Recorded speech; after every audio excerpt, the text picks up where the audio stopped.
Good afternoon. I'm Guido with Vinous Media, and welcome to my kitchen. Today, I am going to be preparing something that has become a favorite of friends and family. I'm going to be doing my cast iron chicken, which is actually an extremely simple preparation. And in fact, it's all about the preparation that makes it so simple. First thing I'm going to do, though, is I'm going to pare down the bird. I'm going to butterfly the bird and get it ready for tonight. And then I'm going to separate the legs and thighs from the breast to basically make it so that we can evenly cook this perfectly tonight once it hits the cast iron pan. Before I do that, though, I'm going to prepare the marinade that this bird is going to rest in for about 4 to 5 hours before I pull it out tonight to cook. Now, don't mistake this for a brine. A brine would be a liquid with a large amount of salt, some herbs, maybe a little sweetness that would allow that to soak into the meat. In this case, what we're really doing is we're allowing the meat to soak in an intense amount of flavor over a shorter period of time. And it's also going to add a little bit of crispiness to the skin as well, because it's going to get underneath there with the oil and the seasonings that we're putting in there. So, very simple. The ingredients for the marinade: 1 tablespoon of garlic granules, half a teaspoon of basil, half a teaspoon of oregano, and a half a teaspoon of paprika. I am then going to add 1 teaspoon of apple cider vinegar. Now, granted, you could use lemon juice here. You could use any other vinegar you like. I happen to like apple cider vinegar simply because, on top of it being a perfect vinegar to use for something like this, it's also extremely healthy. And then 3 tablespoons of extra virgin olive oil. Now, we're not using a super fresh olive oil here. We're using one that we can actually cook with, because do keep in mind this is going to be going into a very hot oven tonight. Once we have our mixture completed, a little salt, and then we whisk. You don't have to go crazy with the salt, because keep in mind you're going to be seasoning the bird one more time tonight before it actually goes into the oven.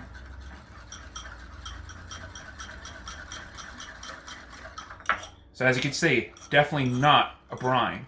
In fact, more like a rub.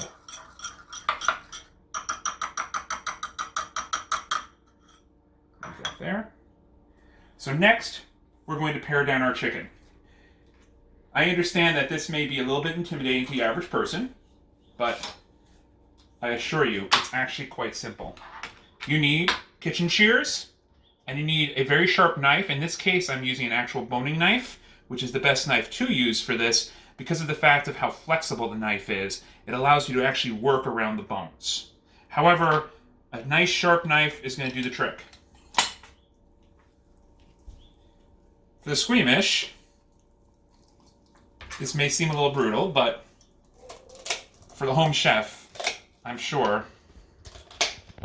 they can bend their brain around this one. I'm basically cutting out the backbone.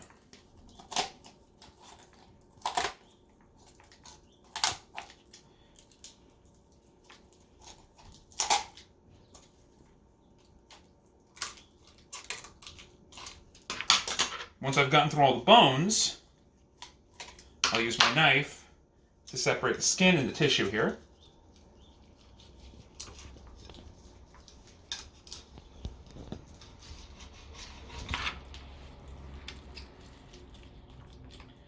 Is this garbage? No.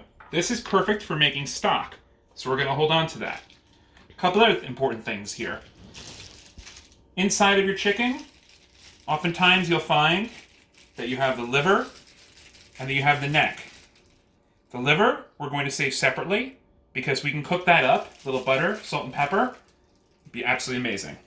The neck goes with the bones that are going to be used to make a stock further down the road. You can cut away any excess fat or skin. Oh, I'll leave that there.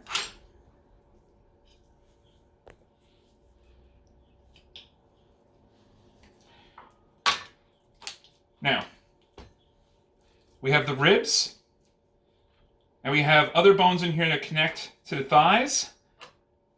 You could, and I'm sure you've seen people leave these in. I like to take them out simply because I want to make this as easy as possible tonight. When this bird comes out of the pan, I don't want to have to worry about carving. I want to be able to take it out and start plating immediately. Because as you're going to see tonight, we're going to basically make our entire meal in one pan. So I'm basically cutting down around here, the connective tissue as well, and I'm using gravity, meaning that I'm pulling the knife up as I'm actually cutting to make sure I'm not cutting away any of the flesh, but that I'm only cutting away the bones. Now in this first slice, if you miss any of the rib bones, just come on back and take them out separate. Again, any bone should go in for the stock you're going to make down the road. Now I'm going to take my shears again, and I'm going to cut through the breastbone. In here.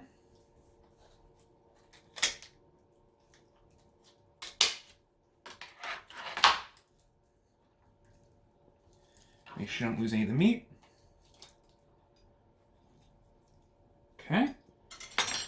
And I'm also going to take these out.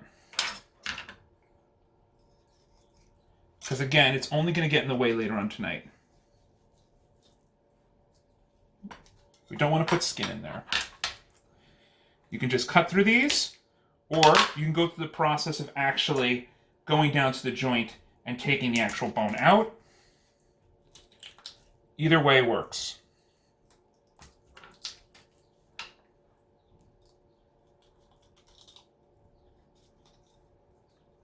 Next, I want to look and make sure that there's nothing sharp in here.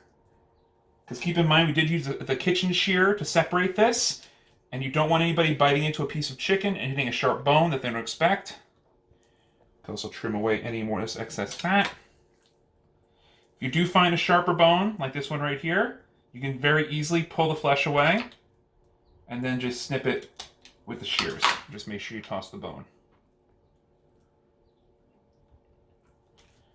Okay, so we're good on this side. Now I'm going to flip the bird over, and the one last bone I'm going to remove is the wishbone. Why am I doing this? Well, because tonight, once we pull this out of the oven, the legs, the thighs, they're going to be completely ready to be plated. However, with the breast, we're going to probably do a little bit of cutting. And this bone right here, your wishbone, is the one thing that might actually get in your way later on tonight to making very easy cuts to then easily serve the bird. So I'm basically cutting around the bones themselves here.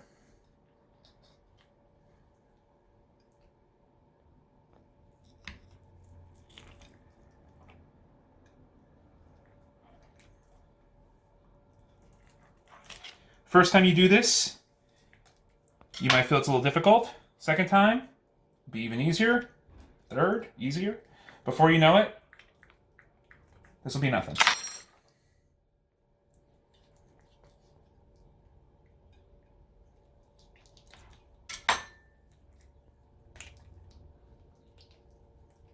Comes right out. Okay. So the chicken that I use, and granted you can use any chicken you like, but I happen to like to use a specific chicken called a poulet rouge that I get from Joyce Farms. Poulet rouge is a heritage breed bird that Joyce Farms had developed from a breed that came over from France. It's a broad-breasted bird, but it also has a really nice skin, almost like a parchment kind of skin that crisps up beautifully. Like I said, you can do this preparation with any kind of chicken you like. I happen to really like this because it's an extremely flavorful animal. And on top of that, you can see like the flesh actually has a deep, dark red color. It's just a beautiful, beautiful bird. So what am I going to do now? You could leave it the way it is now. Maybe just tuck the wings in so they wouldn't burn. You could fold this, put it in the bag, add the marinade. And you could add it to your pan like this. However, like I had said, what I like to do is I like to actually bring this to the point that I can serve it almost right out of the pan, but also so that when placing it into the pan, I can really place the pieces in an order that will allow them to cook perfectly, each one of them to perfect doneness without overcooking, but also to use, say, the legs of the bird to cover the lower part of the breast where there's a lot less meat to make sure that doesn't overcook. So I separate the thigh and the leg. Again, the best, easiest way to do this is to use gravity. If you hold this up, it stretches out the skin. You want to try not to cut too much skin away. That would end up going onto the breast. You want to cut away the skin using gravity. Remember, all of this can be folded in to the breast when we're done with this part. So, and take that off. At this point, both these thighs and legs can go right into the bag that this is going to marinate in, which is right here. Okay, the breast. So there's one last thing that we're going to be doing here. We want to take all of the meat, all of the skin here, and tuck it underneath. We're then going to flip this over. We're going to take our wings, we're going to fold the two wings in here, like so. Piece of pre-cut butcher's tie. We're going to put these around the wings.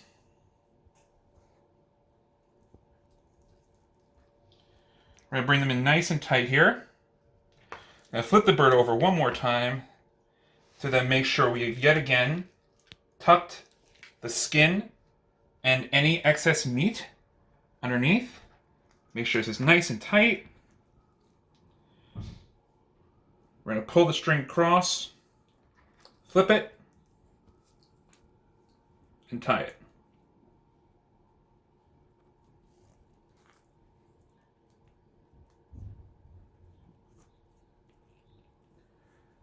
So what does this do for us?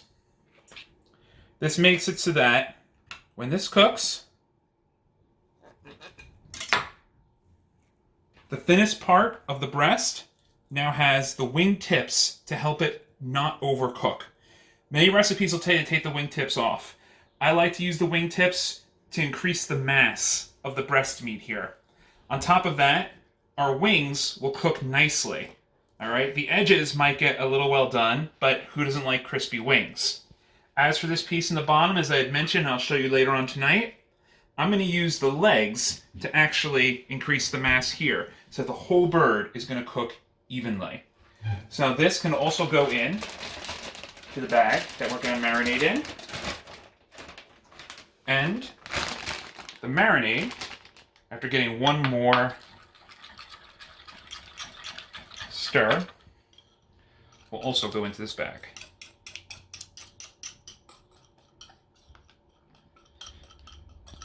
Now sometimes the marinade is going to take on more liquid than others, so I may end up adding some more olive oil to this. But first, before anything else, wash our hands, because we've been working with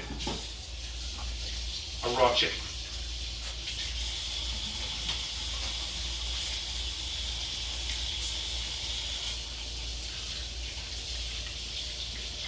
The concept of washing hands has become very important lately, but I can tell you, having been through culinary school, it's something that we were taught to do regularly throughout these processes, especially when working with any kind of raw meat. Like I said, I'm adding more olive oil only because the mixture really soaked up the olive oil from before. It certainly is not going to hurt. Try getting air out of here as I possibly can, and close it up. And then I'm just going to move the meat around in here to make sure the marinade can spread out amongst the different pieces.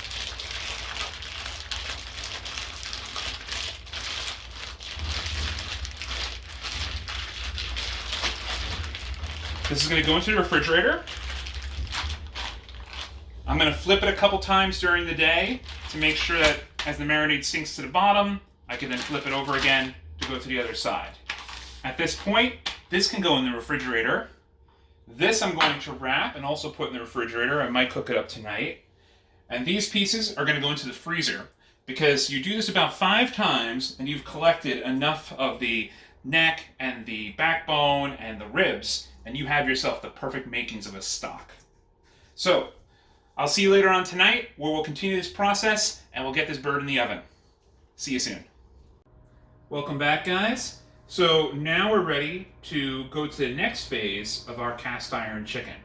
And if you notice, things don't really look too crazy around here, and that's because we've prepared properly. First thing, my oven has been preheated to 450 degrees. Now, when I preheat an oven, I usually try to give it more time than the actual oven's automatic preheat sequence is going to give it, for a couple of reasons. Number one, what's already inside the oven is the cast iron pan that we're going to end up cooking this chicken in. And I want that cast iron pan to be at the same temperature as the oven when I start to assemble the food that's going to go inside of it. As you can see, what we have here now is we have the chicken that we prepped. I had mentioned earlier in the day that this is a meal that you can do in one cast iron pan. For my case, a family of 4, everything we need is right here and can be done in this one pan. It's really that easy. I've chopped up some red potatoes and basically tossed them with a mixture that is almost identical to what we put on our chicken earlier today.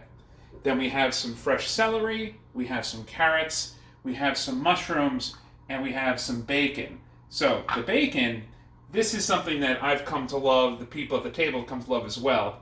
As you've seen in many recipes, especially at high heat, one thing that we're going to notice in the middle of the cooking process is that the chicken is going to start to get darker, more cooked, crispier in certain parts than others. Many people will tell you to use things such as aluminum foil to cover up those pieces so they don't overcook. I like to use bacon for this process. It adds flavor. It's a nice little garnish for the plates at the table. No one's going to turn away any bacon offering, so it works for everybody. Here we go. First things first, I'm going to take my chicken out of the bag and put it into this pot. The reason for this is I don't want to be reaching my hands inside of this bag. That'll go on the side. Get my tongs. Remember, this is hot, so you need to be careful. Your cast iron pan is at 450 degrees. Now you could go directly into the pan here. I prefer to use a small metal insert to put everything on top of, because while some things we like to have cook more than others, I don't necessarily want things on the very bottom of the pan to start burning. I prefer to let it cook evenly throughout. Some pieces will take on more color on the bottom, but that's okay. My kids can tell you they absolutely love the potatoes in this recipe that cook more than everything else. I'm going to put my potatoes in, trying to keep them more on one side. You can see this pan is hot.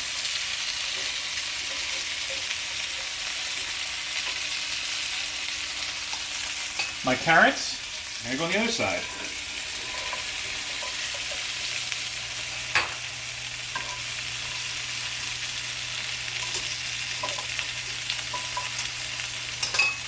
Celery, I like to use as a way for the chicken not to be lying directly on the metal grate.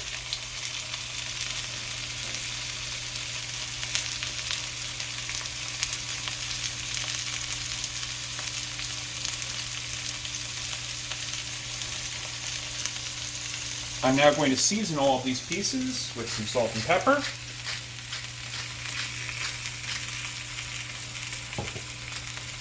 You'll notice that I left out the mushrooms and the bacon for now because that's going to come later. And now going back to the conversation we had about the chicken and making sure it cooks evenly, we're going to start with the breast. Don't be afraid to use your hands. And we're going to lay the breast right across the front here. The legs and thighs.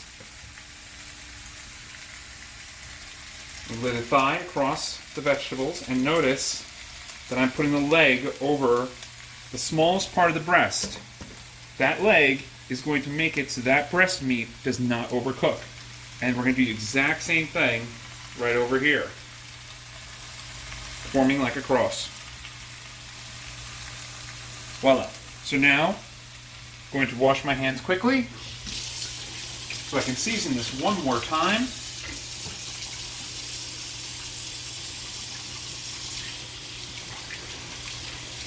Don't worry about that pan losing the heat. The reason we're using cast iron is that cast iron holds heat better than almost any other cooking vessel.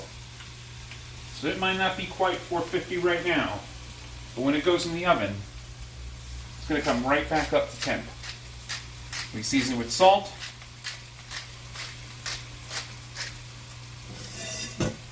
And now this is ready to go right back into the oven. Again, it's going to be hot. And it's going to be heavier this time too, so be prepared. Put it right into the middle of your oven. I'm setting the oven now down to 435. And I'm setting my timer for 40 minutes.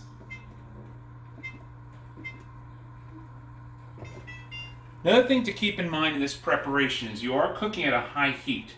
So, if you have a vent fan in your kitchen, definitely use it. If not, have some windows open, because this can get smoky. I'm going to see you guys back in about 35 minutes, where we're going to finish this chicken. I know I said 35 minutes, but I came to realize that I wanted to make sure you got to see the bacon and the mushrooms being added. And the reason is that we did talk about the skin and how it might cook more in some places than others. And that's what becomes important. So now, I'm looking at the chicken and places where it's cooking faster. And that is where we're going to apply some of this bacon. Now, I might add more as the bird continues to cook. And I start seeing other areas taking more color than I like. But for now, that's good. We want to tuck that in. We don't want that getting into the actual oven. I'm also going to start adding in some of my mushrooms here. But I want to be careful not to cover the chicken with the actual mushrooms. These mushrooms have just been tossed a little salt, pepper, and olive oil.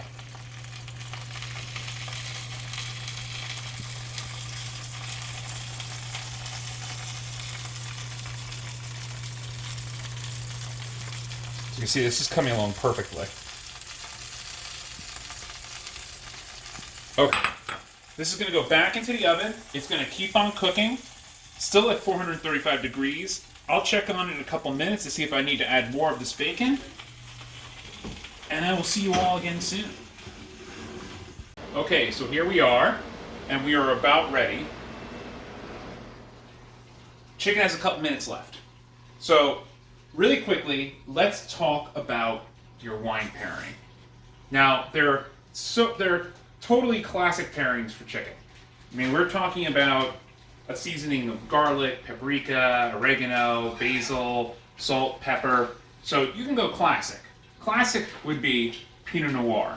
But I say go a little bit off the beaten path. Don't go for a big Pinot Noir. Go for something that's more earth-driven, mineral-driven, primary fruit. I'm a huge fan of Mansicano from, believe it or not, Chile. In fact, this Pinot Noir is one of my top 5 Pinots to pull from my cellar for a preparation like this. And then, of course, there is the rule everybody talks about. White wine with white meat, red wine with red meat. So you can go white. And if you're going to go white, I personally love the acidity that we find in Italian varietals. I'm going Sicily. I'm going Caricante. Terrinere from Mount Etna in Sicily, from their Santo Spirito vineyard. Excellent pairing. But there's another way to go. And this is one of my favorite ways to go with roast chicken. And that is Sangiovese. So you think Sangiovese, most people think Chianti Classico. But I'm going to go a little bit further south. I'm going to go Rosso di Montalcino. Great acidity. Dark red berry fruit. Leather, spice, earth. These wines go so well with roasted chicken, and I highly suggest you use these as a pairing at some point. But all 3 would be perfect. We're ready, and so is our chicken. So I'm going to pull this out, and you're going to see that I did add more of that bacon. At this point, the chicken still needs to rest. Okay, so we're going to finish our vegetables while the chicken rests. Bring the chicken over here. The more cooked pieces of bacon, I'm going to put right onto the cutting board. They're ready to go. So you can see there's a couple pieces here that I added later on in the process. Not 100%. That's okay. Because they are going to finish cooking with the rest of the veggies. The mushrooms are ready. You can definitely pull those out as we go. And again, like I said, this is a cast iron pan. Everything in here is going to continue cooking because the reality is that the heat from this pan is still coming up into the food.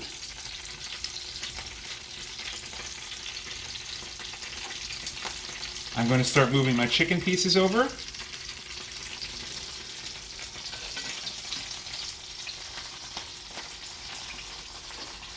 Like I said, this is all perfectly done at this point. Grab those last remaining mushrooms. Okay, so now what you have in this pan is a selection of vegetables that have cooked underneath this chicken, slowly roasting. Now what we're going to do is we're going to take it to the next level. Remember, this is hot. I'll put this bacon to the side for a moment. This is the reason why we separated the vegetables earlier. Because I want all of these to finish cooking in this pan. By the same token, I want to be able to portion it out for my family when they're done.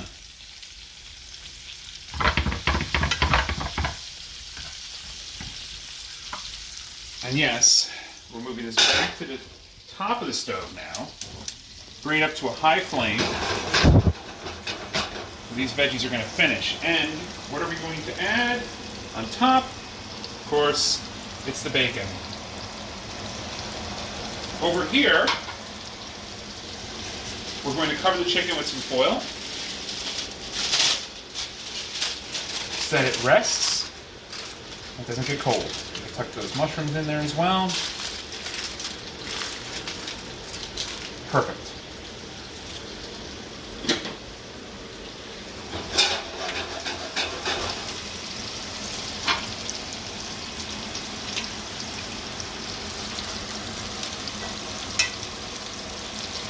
What's funny is that with my kids, if I just roast them some red potatoes and don't finish them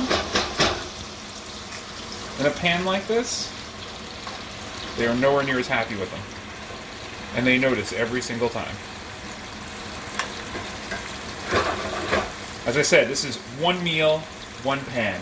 You'll also notice I have my plates up on the stove. And the reason for this is I want the residual heat from the oven to keep these plates warm, because when I start moving food onto them, I don't want the food to get cold. Now we're over high heat here, so do be careful, and do not forget that this pan is hot.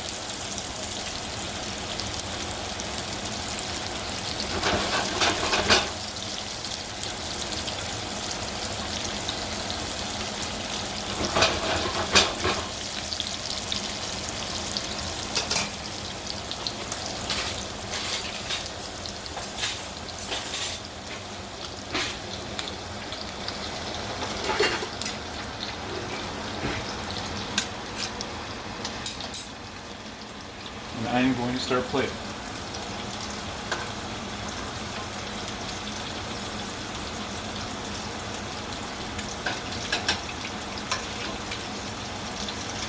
And granted, you could put this on one platter and serve it family style. But if you know what everyone in your family likes, which I feel like I have a good gauge, I'm usually able to build their plates for them. And if they want leftovers, they're always here.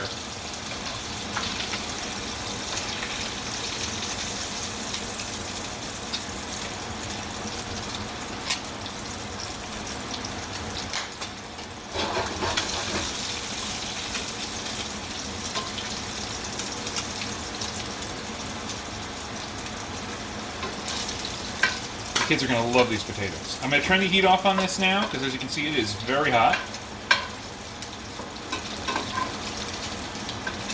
bacon to the side here so we can dish up potatoes.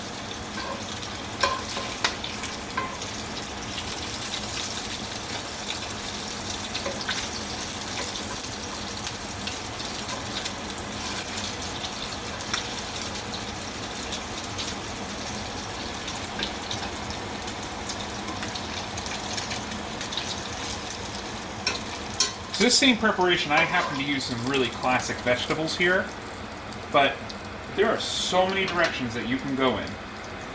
Like for instance, you could do like a lemon olive chicken in this same exact pan.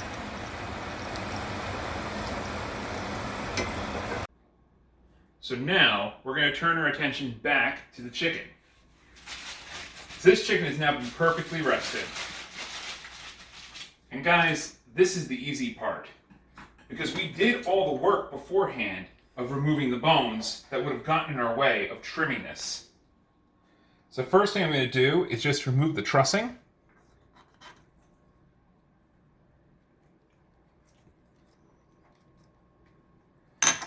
And now from a trimming standpoint, I like to break this down to the pieces that I know people like to eat. So I know some people like to do a leg and a thigh. Some people just like to do one leg and one thigh separately. Some people like breast meat. Some people just like the wings. Personally, I like to do half the breast and a wing. So I'm going to break this down right here and then plate it onto a platter.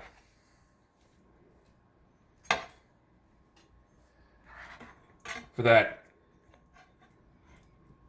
leg and thigh lover. Now the wing tips here, remember we didn't take those off, they're still here. We can get those out now. They're just going to get in our way, and no one's going to want to eat the wing tip. Don't be afraid to use a large chef knife to take care of that. So the breast now. Okay, so for that person like me that just likes half that breast, I'm going to go right down the middle.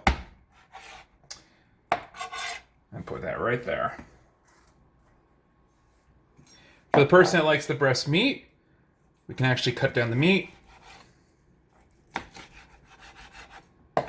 Oh, look at that, guys. This is perfectly cooked.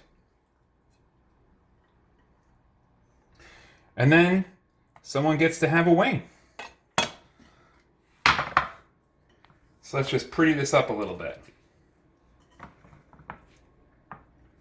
Gonna use the bacon that I have here. Little added bonus as people start taking from this platter.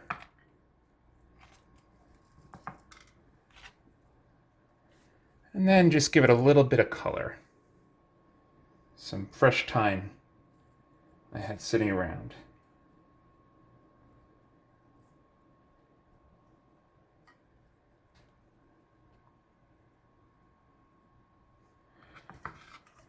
Voila! My cast iron chicken. Plates are ready for the kids. Cast iron chicken's in the platter. I'm going to call them down now for dinner. Thank you again for joining me. Hope to check in again soon. Have lots more recipes. I'm always cooking for this family. Good night.